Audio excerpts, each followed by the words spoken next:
Any for your thoughts? Wrap it up, fuzzball.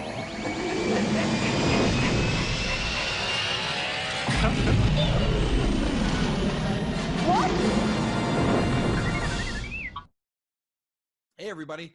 Thanks for tuning in to Dragon Con Virtual. I appreciate you guys all making time from the comfort of your own living room, or in my case, basement, to take part in this. I genuinely wish that we were all sitting together in the Marriott 706, our home away from home, every Labor Day weekend. But this is the next best thing. We're coming to you with something that I think would be at the centerpiece of Dragon Con if it were happening in person in Atlanta, and that's a discussion of The Mandalorian, and specifically a discussion of the many, many cultural roots of The Mandalorian and their connections to the real world. We have a really phenomenal group of panelists here who have all pitched in to bring this panel together in short order. And without further ado, I want to go ahead and allow them to introduce themselves. So first up, Brian, please introduce yourself to everyone. So my name's Brian Young. I write about Star Wars for a lot of different places, including StarWars.com, Star Wars Insider, sci-fi / film fandom, like pretty much anywhere you can read about Star Wars. Chances are I've written something about Star Wars for them. And I do a Star Wars podcast called Full of Sith, and you can find that if you like hearing me talk about Star Wars. But more than anything, I really love Dragon Con. I've been going to Dragon Con for a long time, and I'm really disappointed I can't be out there in person. But like you said, this is the next best thing, and I'm glad to have even that. I just don't have enough whiskey. And you do have your Jar Jar tie on, which is a staple of Dragon Con.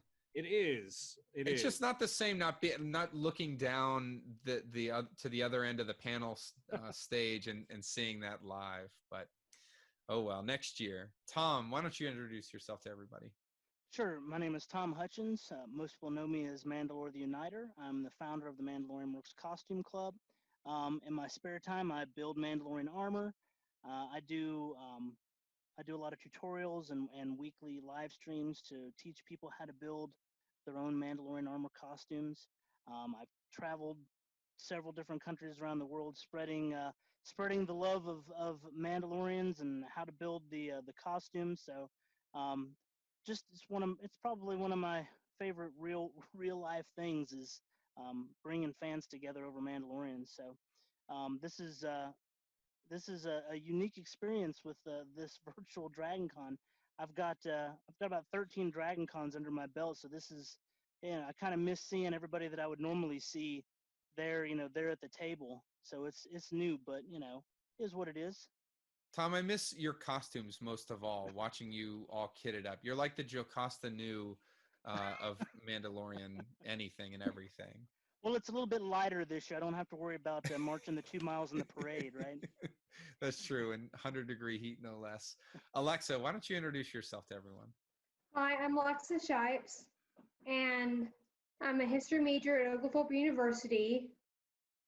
And I got in Star Wars by watching A New Hope in my 9th grade film studies class. And I basically fell in love with it the first time I saw it. What's your preferred historical era? My preferred historical eras are the Middle Ages, the Renaissance, and anything to do with Russia. Outstanding. Well, thank you for joining us. Kyle, introduce yourself, please. Yep, I am Kyle Bennett, and longtime Dragon Con attendee. I've sat in the audience a lot for these great Star Wars panels, and this is my first time actually being on one, so I'm super excited about that. I got into Star Wars because as a little kid, my older sister was a big fan, and she started showing me the movies, and I got really hooked, as you can kind of tell from my background, by all these Star Wars books, which I've read over 100 at this point. Anytime I tell a non-Star Wars fan that, they like their Star Wars books, and there's over 100, so that's always how I proved my Star Wars fandom. But I went to Berry College, and my degree was in political science, and my expertise was always political history. So I've always enjoyed studying various societies and how their cultures developed, and definitely the political systems. So this panel definitely combines probably two of my biggest passions for sure. If I'm ever in your area at a bookstore and I can't find a Star Wars book that I'm looking for, I know who I'm writing my hate mail to, because it's inevitably on your shelf. I'm Thomas Harper. I want to thank you guys all for joining. I'll be at the helm today as your moderator. I've been going to DragonCon for a while now. Actually, I was not going to be able to go to DragonCon this year for the first time since I got back from Afghanistan in 2013. We welcomed our second baby about a month ago, so a second newborn in the mix was not going to be conducive to traveling down to Atlanta. Luckily, maybe unluckily, here we are in a virtual format, and so we get to do this. I'm an Army officer now in the reserves after about 7 years on active duty. I serve as a JAG officer, so that's a military attorney. And I also write for and podcast for the Legal Geeks, which is a website that takes legal issues in pop culture and analyzes them through the lens of the law in order to teach certain basic principles of the law. We've been at San Diego Comic-Con, where we've presented a mock court-martial of Poe Dameron. We just did for San Diego Comic-Con at home a panel on legal issues in kaiju movies, like, is it legal to put out a stay-at-home order when Godzilla is trampling through Tokyo, that sort of thing. But it's a lot of fun. My home and my heart is with DragonCon. If there were one convention and only one that I could go to every year, it would be DragonCon. The family there at the Star Wars track is just one that I've really latched onto, and I appreciate the opportunity to be here and present with all of you today. So without further ado, let's dive just right into some controversy. We've seen a lot of Mandalorian culture, a lot of Mandalorian, an evolution of what we know to be the Mandalorians throughout Rebels, Clone Wars, some of the novels, both Legends and canon, and certainly with the show. But I have to ask the panel, and I'll start at the top with Brian, and we'll work through everybody. What's the deal with Boba Fett and Jango Fett now? Where do they fit into this big puzzle? According to the canon currently, although it could always change because the canon's ever evolving, we're looking at them not being Mandalorians. In an episode of the Clone Wars, I believe in the second season, the Prime Minister of Mandalore sort of commented about how these were thugs that had no idea where they got the armor, but they didn't live to the tenets of the Mandalorians, and that they weren't Mandalorians, which came as a shock to quite a few Star Wars fans. And they've sort of, Star Wars has sort of doubled down on that in various source books and postings on the official website. So they're just some hired guns who stole some armor, as far as we know. Tom?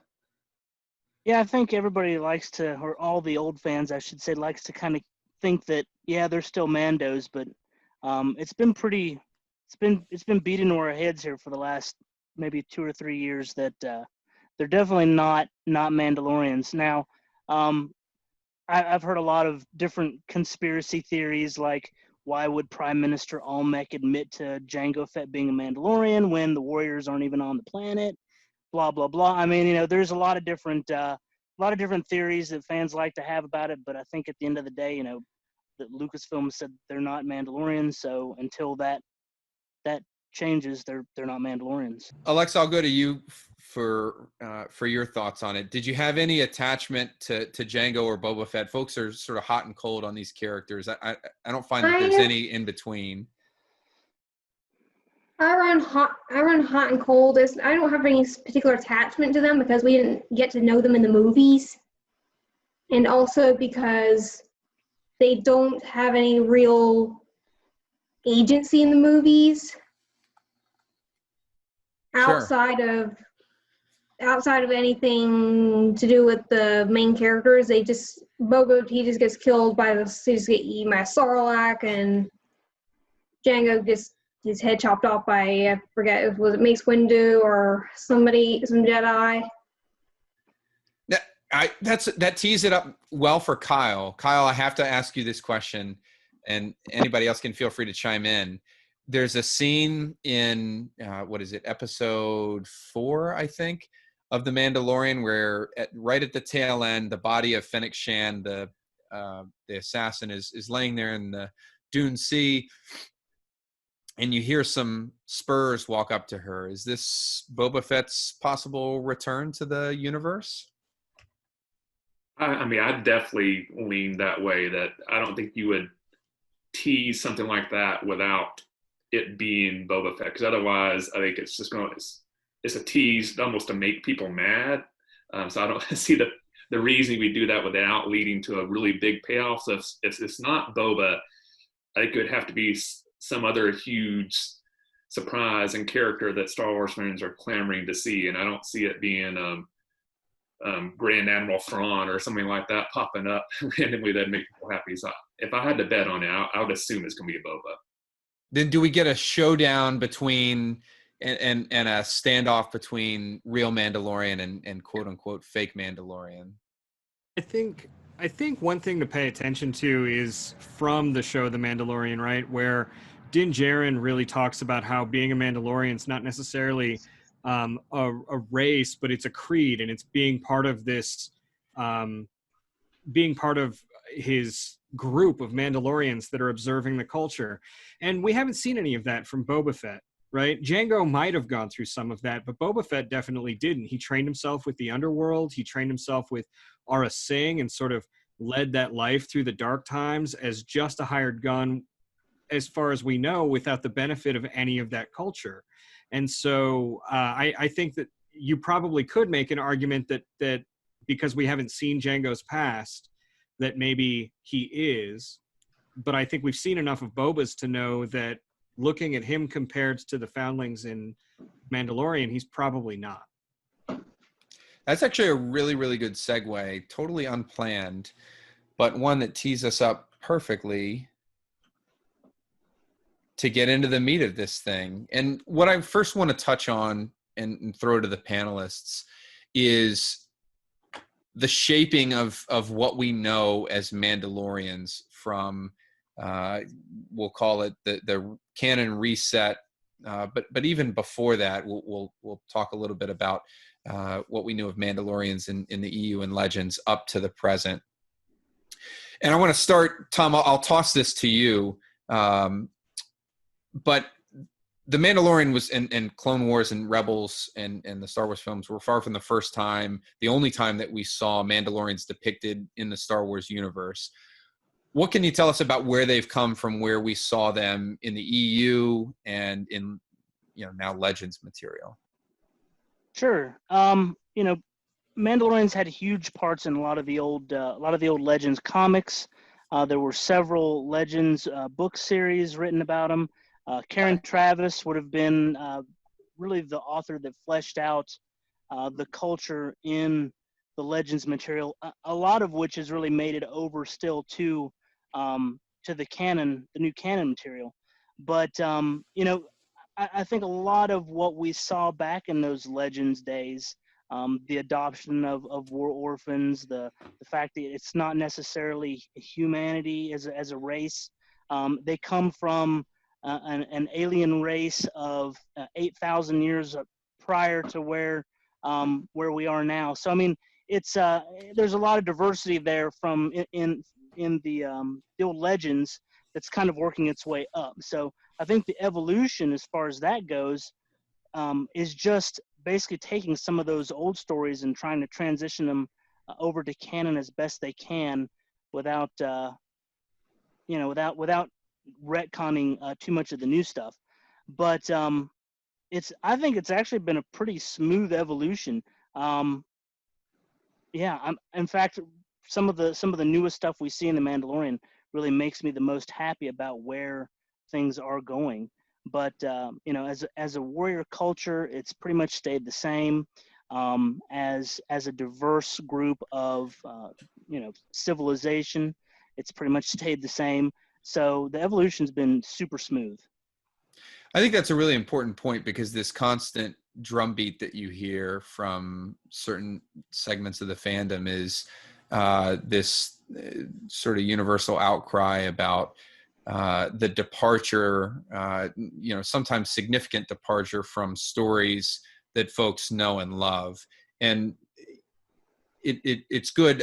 Tom, I your perspective is a unique one here, given your long ties to the Mandalorian community on the fan side. But one of the best things that I think I've ever heard shared was Timothy Zahn's perspective on the transition, not specific to Mandalorians, but he's been asked the question, as I've been in the audience multiple times, about his feelings about this switch over and what material got left behind, what material got carried forward. And I think in the context of The Mandalorian, his answer was really applicable. And he said, these stories from the Legends period, EU period, whatever you want to call it, they're not gone. Nobody's taken them off the shelves. Nobody's taken them off your shelves or erased them. It's like the Legends of the Round Table, and sort of the evolution of storytelling throughout time.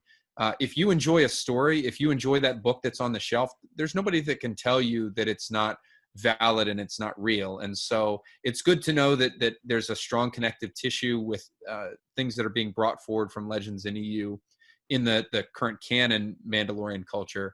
But never let a label on a book dissuade you from enjoying something. I think that's the big takeaway with all of this when we talk evolution. Kyle, I want to throw this question to you. We saw a lot of the Mandalorians in the Clone Wars, from Satine Kryze to the new Mandalorians to Death Watch. What are your impressions, having watched the Clone Wars once upon a time, or maybe repeatedly now that it's on Disney Plus, and seeing how they're portrayed, how this society is portrayed in this show? So I'll confess something. Up until this year, I'd never seen any of the animated series. It was a big hole in my Star Wars stuff. It just, when it first started coming out, I was busy with other stuff, and I just never got caught up. And it's one of those things, I fell a couple of seasons behind. How do I catch up? So one of the things I did this year during the pandemic, while I was working home for a while, was I binge watched all the animated series on Disney Plus. Thank the Lord for Disney Plus now. So the Clone Wars and Rebels and all that stuff is very fresh in my mind. And the Mandalorian stuff depicted throughout both those series were some of my favorite parts. And one of the things I enjoyed the most, coming from my background of studying political history, is I loved how Mandalore was depicted as having multiple viewpoints. Often in sci-fi, you have a society where like everybody's views is just uniform, very monolithic, where it's very much, there's no debate or there's no opposing factions. But the new Mandalorians, Death Watch, has seen how it evolves, and basically Death Watch accusing the new Mandalorians of not being true Mandalorians, and seeing how just cultures can evolve and you can go in different directions, from the more conservative religious side to ones who want to take it in a more pacifist view. In a lot of ways, I think it's the most accurate depiction of a culture in sci-fi, because you do get these various viewpoints, which is what real culture's like. There's no country on the planet where everybody's 100% united behind one philosophy. There's always different viewpoints and stuff. So I really loved how it was depicted in the animated series, for sure. And Alexa, if you've watched Rebels, I guess I should. What do you think about? We also saw a lot of the Mandalorians, in particular, Sabine Wren, who was a central character throughout the series. What were your takeaways? What were your thoughts about seeing this period of the Mandalorian sort of a lot closer in time to where the show is, and then watching the Mandalorian? It was pretty jarring to see the Empire being allied with the faction the Mandalorians, and then hearing about the Empire turning on the Mandalorians. It was a little jarring. It's just like, how did the purge even happen? Was it like a Stalinist purge when they were just like, you're an enemy of the people or something like that? Or I think a lot of that came out of Rebels, though, where you had the Imperial loyalists under Rook Cast and those sorts that were loyal to the Imperials, subverted and supplanted by Bo-Katan and Sabine Wren, and sort of allying themselves with the rebellion. So I think that paved the way pretty clearly for the Night of 1,000 Tears. And I should say, I don't know if it'll pop up on the recording, but you guys, the way I have the little speaker screen, it looks like you guys it's your head and the body of Ursa Wren. So you're all honorary Mandalorians for the panel. It's been very distracting as you guys have been talking on this slide. So let's transition and talk about the actual Mandalorian society. And we're fortunate to have the backdrop of what we've seen across canon and Legends material sort of be refined and expanded upon in this series. And I first want to go back and reuse the slide that we just saw. Where has Mandalorian society come since we saw it more than a decade before, 2 decades before, at the start of the Clone Wars, when you've got this divergence between the new Mandalorians and the more militant Death Watch? I think, and Brian, I'll start with you. I think one of the things we can look back is even a little bit further behind that, before Phantom Menace, with the stories of Obi-Wan and Qui-Gon talking about the initial sort of civil war that brought the pacifists led by Duchess Satine into power. And so it seems like Obi-Wan talks about in the Clone Wars how he spent a year there on the run trying to help protect Satine from these more violent elements that were trying to take over the government at the time when the pacifists were sort of coming into their own. And that conflict ended with Satine and the pacifists in power. And as we move forward through to the Clone Wars in that 10 or 15 years, I talked to Dave Filoni at one point when these episodes were first airing, and he talked about how this was really sort of like, imagine Germany in World War I, where the pacifists have taken over, but the more militant factions are upset about the way things went, and they start slowly trying to take that power back. And that's sort of what Death Watch is working on. It's sort of a powder keg to start the war. Or Rome pre-Julius Caesar.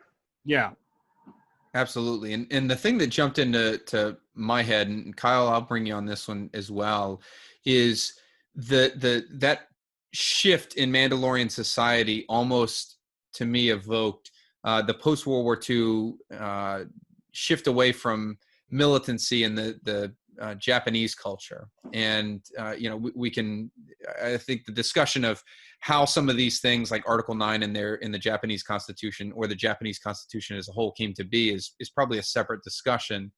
But if you fast forward to today, you've got a constitutional rejection of offensive military force, of war, enshrined in the Japanese Constitution. And that is now a very, very popular tenet amongst Japanese people. If you were to look at any sort of public opinion polls, Japanese people are very strongly in favor of Article 9, very opposed to any sort of international military engagements. In fact, one of the only times that the Japanese military has been deployed overseas since World War II was for a reconstruction project, a limited deployment in Iraq in the 2000s.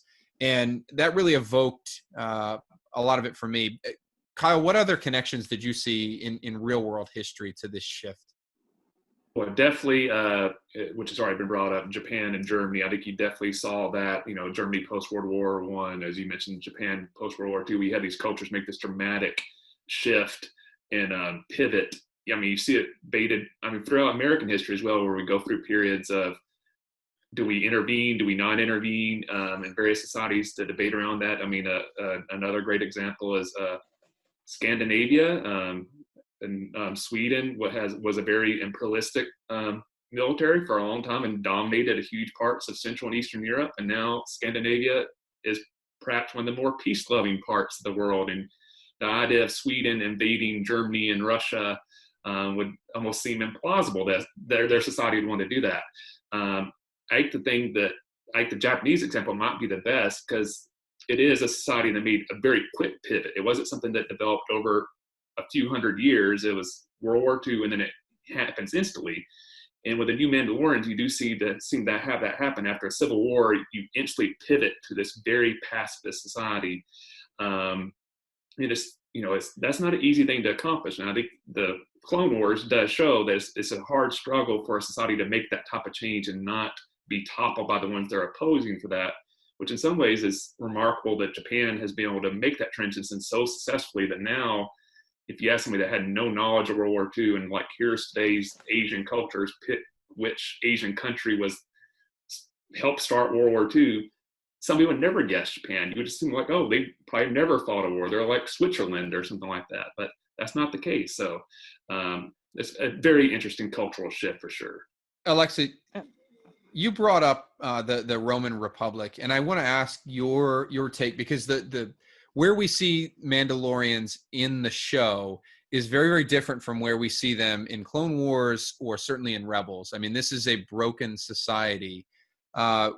What did you think about seeing that evolution? Because it was sort of a hard turn from the last time that we saw them on screen. It mimics the Roman Republic in that there was a civil war, and that there was a populist faction, a war-making faction called the Populares, led by Julius Caesar and Crassus and Pompey. There's a triumvirate. And there was another faction that was more pacifist, that whose name escapes me, not the Populares, I forgot the name of the other faction. It is a pacifist faction, definitely. Anti-expansion. Sounds a lot like Clan Ren versus the Super Commandos, Gar Saxon, Tiber Saxon, sort of the seeds that were planted there at the end of Rebels. And so I think we're on the verge of hopefully learning a little bit more about that, whether it's through season 2. And Tiber is the name of the river that runs through Rome. I don't think that was any accident how he was named. So let's dive more into the actual culture and in particular the creed that we see in season 1. And I want to start with the phrase that's now become, I think it's other than "May the Force be with you," become the phrase that's most quickly picked up by Star Wars fans. This is the way, seen and heard very early on in the show. It's etched in all our hearts. Brian, what is this sort of creed? What does it mean for the Mandalorian society? So I think it means a lot of things, but I think we're still sort of discovering what it is, right? I think that the differences between the Mandalorian society that Din Djarin in the Mandalorian show has exhibited is something drastically different than we've seen on Rebels or on Clone Wars. And it's interesting that the Mandalorian actually goes all the way through Clone Wars. And I'm wondering if this is the way has a lot to do with the foundling aspect of the culture, where because Din is found during a Clone Wars engagement by Death Watch or Death Watch commandos, and they talk about how he's never taken his helmet off, but we see Death Watch during the Clone Wars taking off their helmets all the time, and other Mandalorians with Clan Ren and all the other clans, they take their helmets off all the time as well. And this seems rooted in maybe like an older, deeper, more I don't want to say spiritual, but a more rigid orthodoxy of Mandalorian culture that we haven't seen before. And I know some people are sort of concerned that like, well, this doesn't match Rebels and it doesn't match Clone Wars. I think it does. I think we're just seeing, again, like we talked about earlier, a different aspect of it, because we're seeing so many different aspects of the culture, right? Like the pacifist Mandos led by Duchess Satine didn't even wear any of the armor. They had some of the design elements from the armor in their fabric clothing. Death Watch definitely had different design tastes than others, and I think we're just seeing a new version of it. And I think that creed, this is the way, is rooted in that, as opposed to maybe something you'd see on all over Mandalore. Tom, what do you think about the sort of non-uniformity in Mandalorian culture that's highlighted by a creed like this? Sure. Well, I think going back to something Brian said, I think this is actually very spiritual. I mean, you've got in episode 2 where Din says that weapons are part of his religion. So I mean, he even acknowledges the spiritual context of what the creed means. Um, I think a lot of the of the differences in how we see Mandos is really dependent on what part of that creed maybe that you believe in, or um, maybe just a whole different vein of the religious spiritual portion of this. You know, every clan is probably going to have something that's different between each other, just like you see Clan Ren, you see Clan Saxon, you see the Mandalorian protectors. All of them have something different about them, and they have different colors. They have different sigils, or what do they call it when they put signet.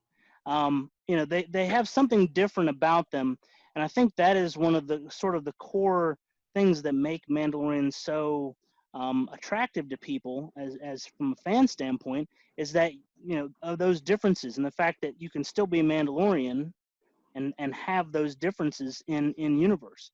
So I mean, I don't necessarily think that either way is one way is wrong from the other. It's just what part of the Mandalorian ethos are you do you align yourself with? And I think that's a lot of what the whole "this is the way" is. It's sort of like some of the there's fraternal organizations out there that have similar sayings. So I mean, I think it's very much along those same lines. It's just what part of the spirituality is that specific Mandalorian following.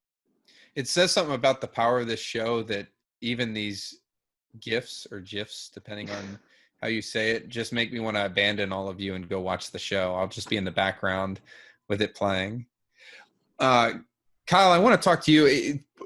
Tom and Brian both brought up good points that sort of touch on some real world connections here, and this aspect and vein of religion that flows through the Mandalorian society. What can you tell us about some of the reflections or maybe some of the areas that the Mandalorian seems to have drawn on or parallel in our own history?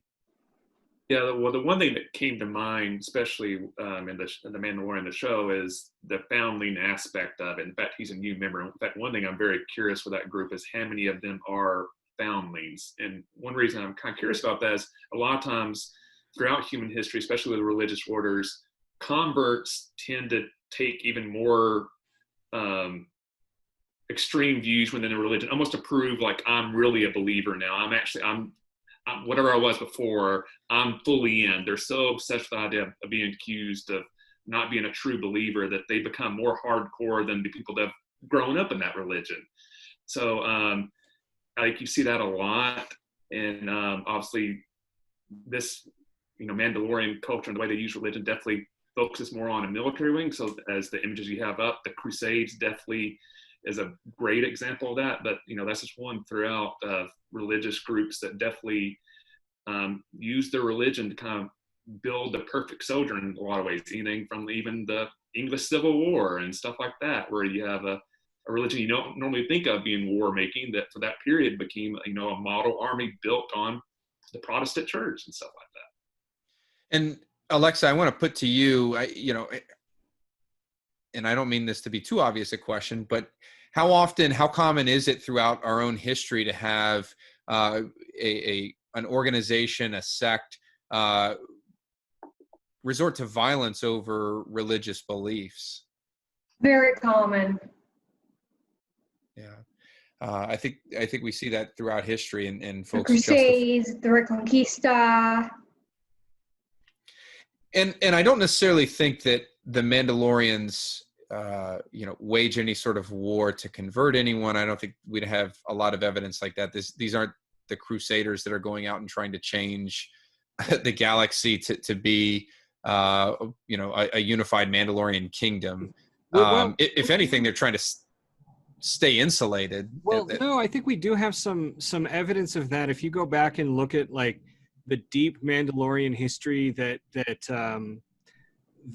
got told as far as Tara Vizsla and the first Mandalorian Jedi and whatnot, part of the reason, or even with Kanan kind of telling those stories, the Mandalorians were conquerors, and they were going out and conquering to bring people into their fold. And it kind of reminded me a little bit of like Napoleon's conquering, right? Where it's like, I'm going to bring my brand of democracy to you. And that's when they first came in contact with the Jedi, and that's when they started building their weapons and building all of everything that makes a Mando was designed specifically to combat the Jedi because of those ancient conflicts. And that's why it was such a big deal that Tar Vizsla was chosen by the Jedi and brought to the temple and became the first Mando Jedi, and then built his Darksaber, and that became a huge thing for the Mandalorians as well. But I do see their at least distant past as those conquerors going out and just taking over world after world after world. And we see that in the old legends as well. I mean, that was, they spent almost 1,000 years as just conquerors between the Crusaders and, Neo-Crusaders. It wasn't uncommon for Mandalorians to be known as conquerors. We see other aspects, and the group collectively has brought these up before now, but two of the most powerful that stood out to me were, first and foremost, Din's refusal, his adherence to this idea that he will not take off his helmet for any living being. And then secondly, and maybe a little more humorously, the part where he refuses to put down his weapons for the Jawa negotiation, which may have been one of my top 5 all-time favorite Star Wars moments. Tom, what can we say about sort of these core tenets? I don't recall. I mean, we've certainly touched on this business of other aspects of Mandalorian culture not seeming to reflect the helmet idea. What's your take on that aspect of?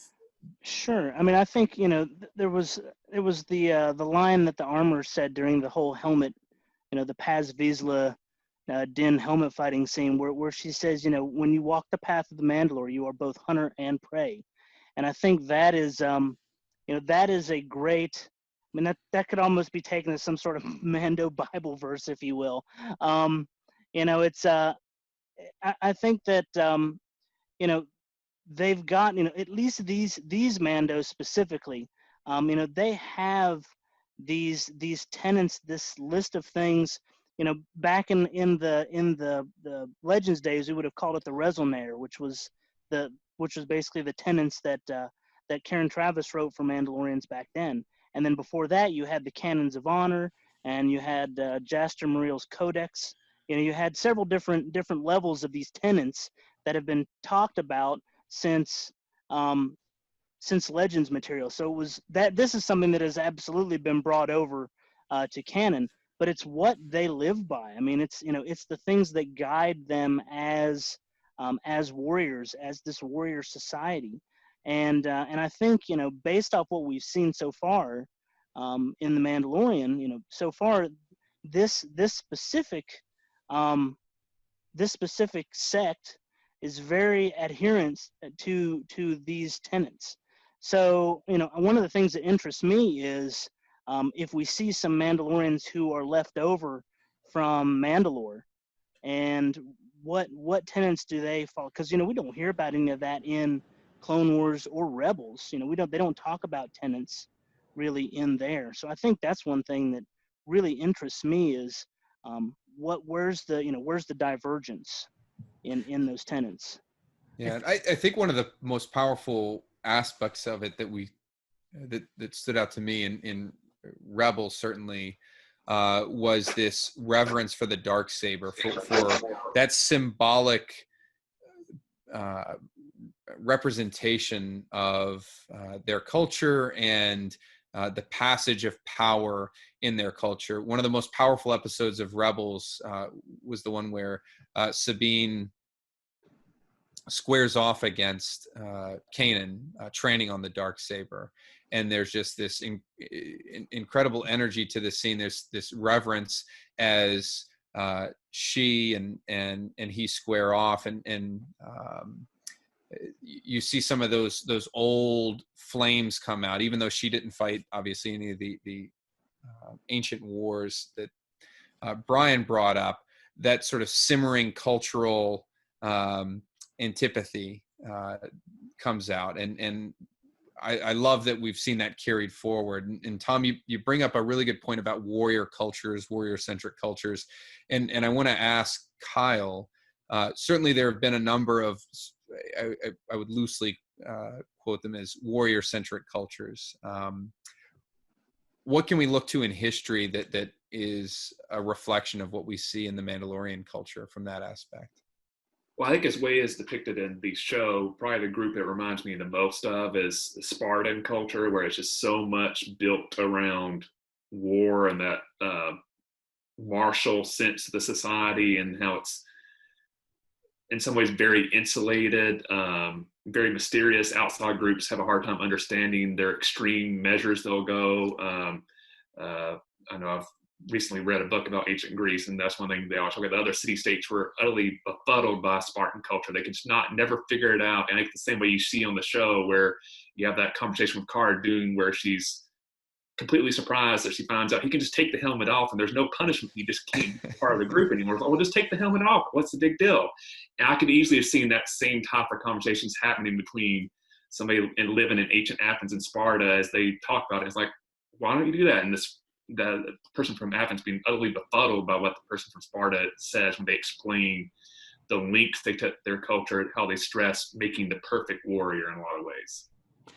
I think there's a lot of sort of Bushido and samurai culture in it too, so much, especially when you've got Din Djarin is essentially sort of a Ronin in some ways, and has sort of lost his way and his master in a way, I guess. But you've also got the idea that Mandalorians are very inspired by Clint Eastwood and his spaghetti western movies, which were literally direct remakes of samurai movies, right? So you can trace Jeremy Bulloch, although we know Boba Fett's not a Mandalorian, his performance and all of the stuff that they did with Boba Fett, right down to the sound of the spurs on his armor, came from Clint Eastwood and A Fistful of Dollars, which was in turn a shot-for-shot remake of Akira Kurosawa's Yojimbo, which was about a Ronin who just goes in and is all about getting paid from everyone while turning all of the bad guys against each other. And that's something Din Djarin's very, very good at. But I think that samurai culture, that Bushido code, is something that permeates it at every level of all of the Mandalorians that we've seen, even in small ways. Even the pacifists, sort of, you get the idea that they interpret that code to say, like, hey, we need to be pacifists rather than warriors. And Death Watch interprets that a different way, and the covert that Din Djarin is with interprets it a different way again.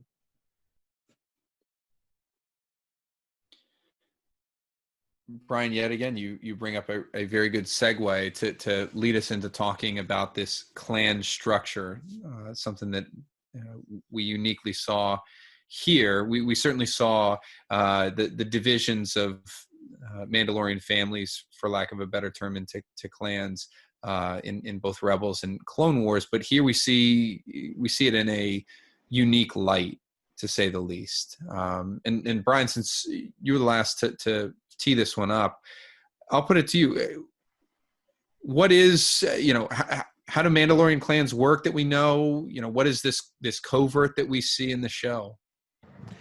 So I think the way we've seen Mandalorian clans work as far as Clone Wars and Rebels is that they're these great houses, very much like you'd see the clans led by daimyos competing to be shogun of Japan in this feudal society. Mandalore is very much the same way. And Tom, please correct me if something sounds fishy as I'm talking about this. But so you have those people, these heads of these households competing for this, and there's someone who sort of unites them overall. And sometimes they're leaderless, or sometimes they've got a pacifist for a leader, or they end up with Maul. But I think the covert works a little differently. I get the impression the covert works differently. in that they're an assemblage of people who aren't necessarily part of the same houses or families, or maybe they're sorts of orphans, not just orphans from their circumstances like Din Djarin is, but maybe from their houses or their clans. Paz Vizsla, voiced by Jon Favreau on The Mandalorian, is another one of those where it's like, have the Vizslas completely lost their standing after the Night of a Thousand Tears? And you know, how does that work? Are they just sort of this mishmash, and that's why they are the way they are, as opposed to the houses and the clans that we'd seen before? And I think one of the big questions is did the Purge sort of end that, so that this is a result of that? Yeah, I think Brian's got most of that right. You know, when you look at how the hierarchy worked on Mandalore proper, or I'll just say in Mandalorian space, because you've got Clan Ren on Cronus, you got Concord Dawn. It was, you know, it was very sort of feudalish, where you had houses and you had clans under houses, and the houses were kind of the, you know, the major ruling parties, and people, you know, people were vying for alliances here, and it was very Game of Thrones-ish, I'm sure. But you know, as we've transitioned now to this post, you know, Mandalorian excision, whatever you want to call it, I think everybody's just, you know, they're on the brink. They don't really care so much about the old alliances. They just want to keep the culture and the creed going. So, you know, things like, you know, whose family was against who or whose family was for who, it didn't really matter. I mean, you know, yeah, you've got Paz Vizsla here, who may be the only, him and the armor, as far as we know, maybe the only actual blood Mandalorians in the covert, and they may be the ones who are passing down the traditions to the foundlings. You know, the armor, I would say, takes this position pretty much chiefly as the person who is, you know, um, dispensing the tradition to all the newcomers and really teaching them how to be a Mandalorian. So, you know, there is no Royal Academy of Mandalore like there was during the Clone Wars. Now there's just the traditions.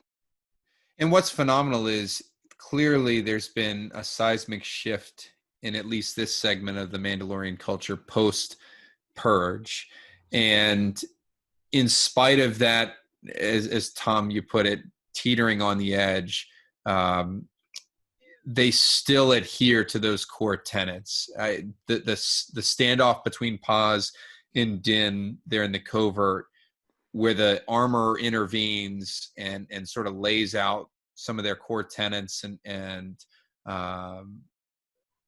it's just a really powerful moment because everybody stops. I mean, you think you're about to see some blood get spilled, Mando on Mando crime, and all of a sudden she sort of reels them in and reminds them of what they're there for and why they sort of exist.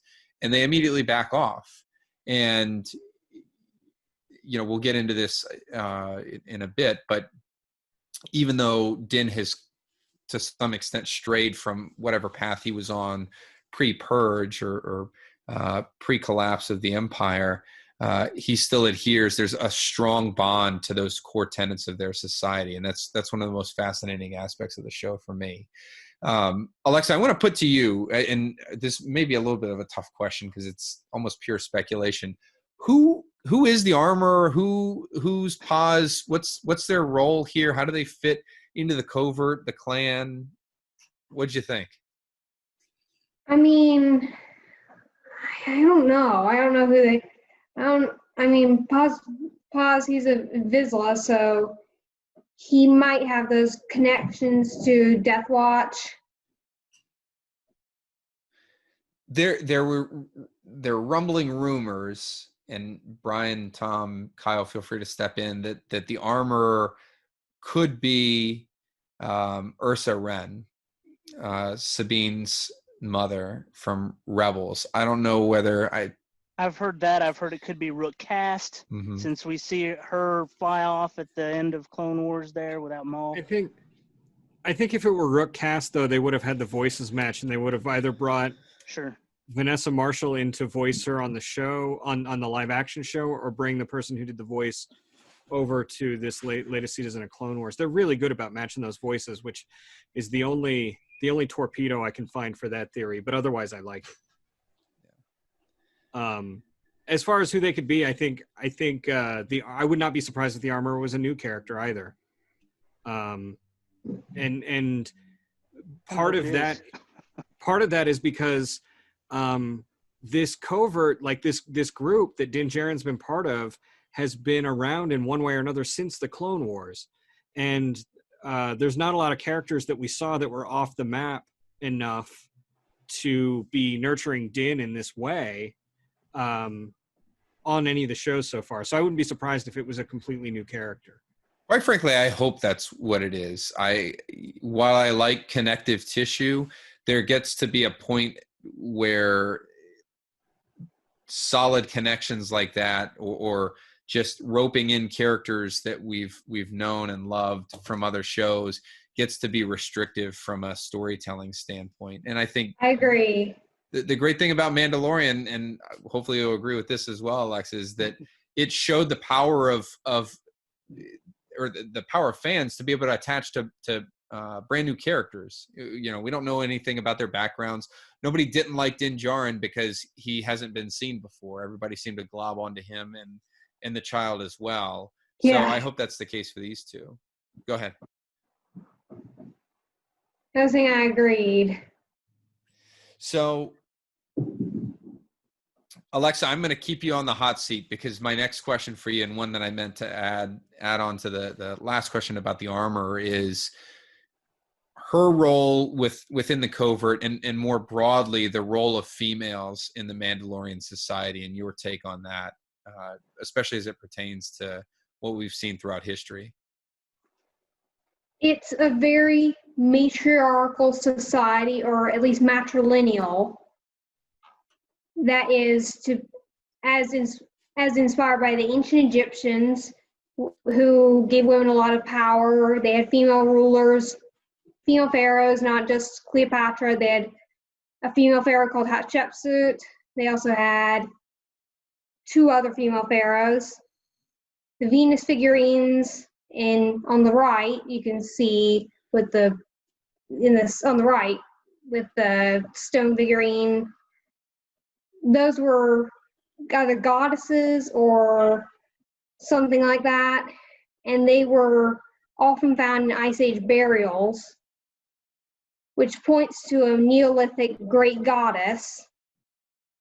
And the Viking shield maidens, they went into combat with the men, just as the Mandalorian women go into combat with the men.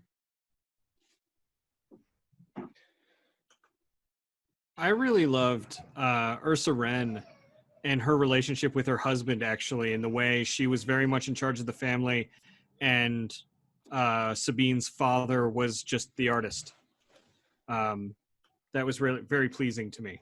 Kind of like the Vikings, how the women were dominant, how women ran the household, and also they held the keys to the household, so nobody came in or out without their say-so. There's an old Mandalorian proverb that says train your sons to be strong and your daughters to be stronger. So I think that kind of encapsulates the whole that encapsulates all of it right there, in my opinion. I mean, it's gender was never, there was never a gender inequality in Mandalorians that we've known of. They all fight, they're warriors. There's no, it's not so much you're a warrior here, a warrior here, you're a warrior. If you wear the armor, you speak the language, you're the warrior. So, one thing I was really impressed when I was watching the Clone Wars is that, unless I missed it, Death Watch never accused the new Mandalorians of being pacifists because their leader was a female. That was not a part of it. It's just that's the way that group would win. It wasn't because the Duchess was in charge. It was never about, the man should be in charge. It's just more they had different philosophies. It wasn't built on that. And I was very impressed they took that viewpoint, where it had been very easily to say, like, oh, you're only pacifist because there's a Duchess in charge. You need a real Mandalorian man to be in charge. And I was very happy they didn't go that route. And you see, that's a great point, Kyle, because you see several standoffs throughout Clone Wars and Rebels between a male and a female Mandalorian. The best one, in my opinion, is Sabine facing off against Gar Saxon right there at the Wren homestead.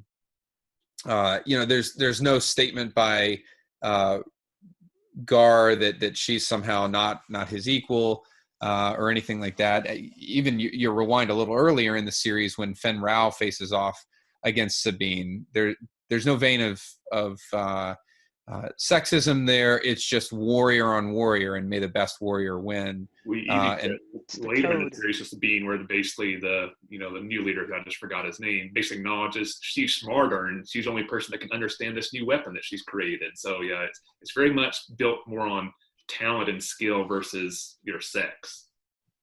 And certainly go ahead. I was just gonna say, like, I really like how the culture seems to be like, and this is a really weird analogy and from the wrong universe, but in Star Trek, everybody's an engineer at a base level, even if they're doctor, security, this or that. Everybody has that grounding. Mandalorian culture has that for being warriors. Like, that's the baseline of their culture for everyone, and I find that really, really interesting, regardless of gender or profession or anything. This got brought up earlier, but now we can sort of sink our teeth into it because the foundlings play a key role. I think one of the central themes for Din's character is his upbringing, his rescue, and then upbringing as a foundling. And Brian, I'll start with you. What role do they play? What role do these children play in this society, in the covert that we see in the show? So it seems like, again, it's talked about so vaguely that we're not quite sure, but what I can discern is that this is a way, the Mandalorians are the heroes of their own story. And as the Mandalorians were on that planet there where they found Din, and rescued him from the Clone Wars conflict, from the Separatist invasion, he was an innocent, and they brought him in and they trained him. And so this is a way to bolster their numbers and bring people in to the fold without necessarily having worthless mouths to feed, right? Like they bring them in and they train them.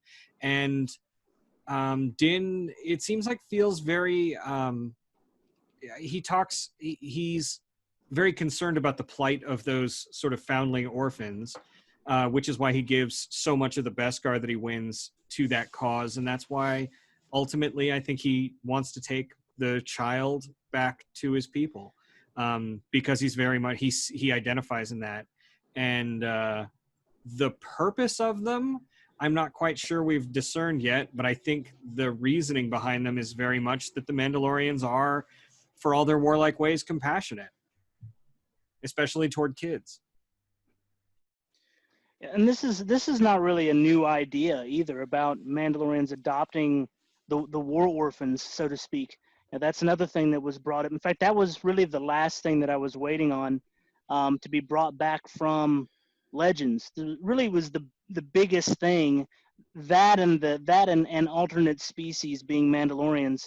Those are like the two big things that are left, really. And they brought the war orphans back. So now I'm just waiting on the non-human Mandalorians to show up. But I mean, I think it's really powerful because it says a lot about a civilization that will go in and they'll fight, and then they won't just sit there and slaughter everybody. They'll take in the children, and they will show some compassion to those children, and they'll train them to sort of not just fend for themselves, but to also further on the ethos. So. And by train, you mean train in exploding rockets and jetpacks. Exactly. I mean, what kid wouldn't want to have their own exploding rocket and jetpack and flamethrower?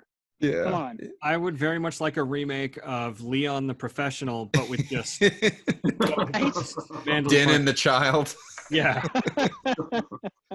Like Baby Yoda screwing on a silencer to a blaster. Yeah. I got a little bit of a vibe of the Clive Owen movie Children of Men, and not that that movie's about mass infertility is spread, and there's finally a child that's born toward the end of the movie, and sort of the society latches onto the hope. But sort of there was an echo of that movie, I think, in this almost religious treatment of children amongst the Mandalorian people. And I think we've talked about before this near collapse of their society.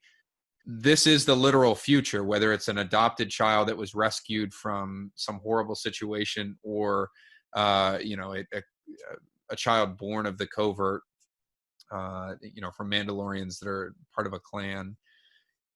They are literally the last, the last best hope. And I think there's a powerful motivation in Din, not just in that he draws from his own history, but he sees sort of through clear lenses exactly what is needed for this covert to survive. He's not the future of his clan or the Mandalorian people as a whole. It's the little ones. And I think that's what's probably the most powerful narrative driver of this entire series, and that obligation that he feels to the child. And there's one of my favorite scenes in the entire show is in the last episode when the armorer implores upon him or reminds him of his obligation. He's now, the legal term would be in loco parentis, but he is the father to the child until he completes his obligation, which is either returning him to his kind or raising him to adulthood. And that's a really solemn vow. It's not something that he clearly takes lightly. And I absolutely love that aspect of the Mandalorian culture here. Foundlings are the future. They are. This is the way. Brian, I put this slide in here especially for you. You've already touched on it a little bit, but you have, amongst all of us, the deepest knowledge of film here. Can you tell us a little bit about where the sort of cultural inspirations through film that the Mandalorian draws from? So the two pictures you have up here from slides from, I believe that's Yojimbo and Lone Wolf and Cub, which was a series of 6 films based on a manga in Japan. And they were sort of really cool 70s Japanese Jedi Geki films, but also like that gritty 70s exploitation film as well. And Lone Wolf and Cub tells the story about the Shogun's executioner who's betrayed by a different clan and has to sort of go into exile and then plot his revenge, and has to take his son with him because they've killed his wife. And so his very young son is sort of given the option in a very tense scene in the first film, Lone Wolf and Cub Sword of Vengeance. He gives the child Daigoro a choice between he shows him a ball and a sword, and he lets the 2-year-old crawl to whichever one and says, if it's the ball, you're going to join your mother in the afterlife, and if you take the sword, you're going to learn the way of the assassin with me. And so that imagery from Lone Wolf and Cub of the master swordsman and the master assassin pushing a baby carriage with a child in it is part and parcel, like, I think the aesthetic that they were going for. Absolutely. If you look at all the art, the key art, and even the key images from the show, is there really anything cooler than the Mandalorian walking around with the child in its little carriage? And so these were definite keys to that. And I think, they're just both great movies. I would recommend for a better understanding of Mando culture and Star Wars and film history, I would highly recommend both Yojimbo and Lone Wolf and Cub Sword of Vengeance. Giving a slide like this to Brian is like letting a dove out of a cage to just fly free. I had to put it in there. I appreciate it. It's always good to get my moment. Yeah. So what I want to end with before we do sort of a final wrap up is just around the horn, sort of impressions of where Mandalorians have come to in terms of their depiction and their connection to other societies, other cultures that we've seen on and off screen in Star Wars canon. Where do you feel is the strongest connection? I've got just a few up here. Brian, I'll start with you. I think one of the strongest connections is their contrast to the Jedi, right? Where their culture, like we said earlier, their weapons, their armor, it's all built to combat the Jedi. And it's sort of like that evolution where these are our natural enemies and we need to build all of these abilities on ourselves because we don't have that access to the Force.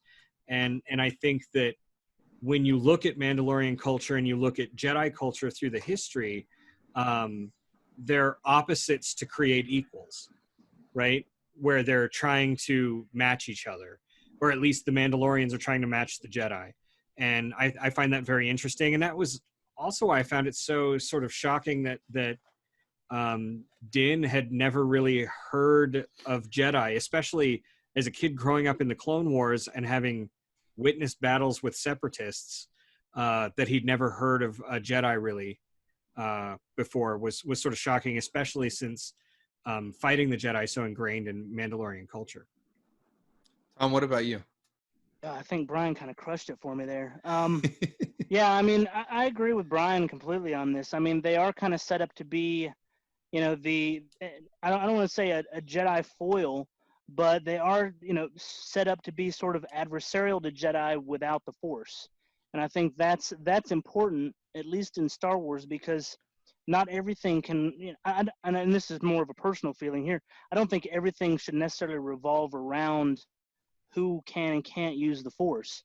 You know, there should be some sort of great equalizer out there, and I think Mandalorians kind of fill that role as sort of the great filter beyond just Jedi and Sith, and they're kind of the third blade, you know, and so yeah, I totally agree with what Brian says.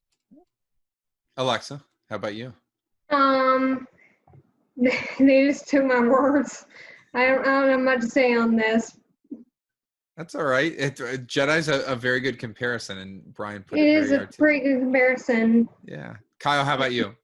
Well, I agree on the Jedi stuff. I'll also touch on the Chiss for sure. I think you see certain elements of that. You know, one is both are very mysterious cultures that other cultures in Star Wars universe both seem to be kind of mystified by.